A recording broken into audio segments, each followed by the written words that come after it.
খাইরুল ডাক্তারের 100 টাকা ফাইলে যদি ওষুধ ভালো হইতো 35 টাকা দামের অ্যান্টিবায়োটিক কেউ খাইতো না। অনলাইনে কেনাকাটা করেন, আসলে তাদের জন্য একটা সতর্কবাণী। যারা অনলাইনে কেনাকাটা করেন, দেখা গেছে আপনার যে কিছু আছে, ওয়ার্ড্রোবের খুব অ্যাড আসে সামনে, আরএফএলের ওয়ার্ড্রোব।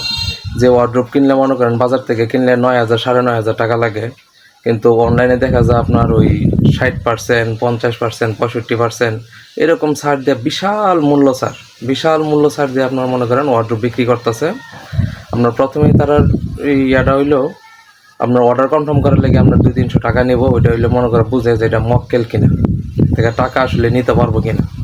তো 300 টাকা নেব, নেওয়ার পরে আপনারা ডেলিভারি দিব। ডেলিভারির কথা বললাম, তারপরে মনে করেন আবার ওই ডেলিভারি চার্জ বা ওই যে কুরিয়ার থেকে আপনার মালটা ডেলিভারি দিব, রিসিভ করার লাগে, এইসব বললে মনে করেন বাকি টাকাটা বিকাশে নেয় আর কি। তো আর সিস্টেম হইলো আপনারা কইব যে আপনার 1700 বা 1900 টাকা দেন। তো আপনি 1900 টাকা দিলেন, তারপরে আবার আপনারা কইব যে না, আপনার তো খরচ দেন নাই, আপনার এটা টাকাটা রিসিভ হয়েছে না, আপনি আবার খরচ টাকা পাঠান, মালের সাথে আপনার টাকা রিটার্ন দেবো। আমার কথা হইলো ভাই, খাইরুল ডাক্তারের 100 টাকা ফাইলে যদি ওষুধ ভালো হইতো 35 টাকা দামের অ্যান্টিবায়োটিক কেউ খাইতো না। আপনার মাথার মধ্যে এতটুক গিলু থাকা দরকার যে বাজার থেকে যে ওয়ার্ড্রোব কিনতে আপনার 9,000 টাকা লাগে, তার আপনার 2,500 টাকায় কীভাবে দিব?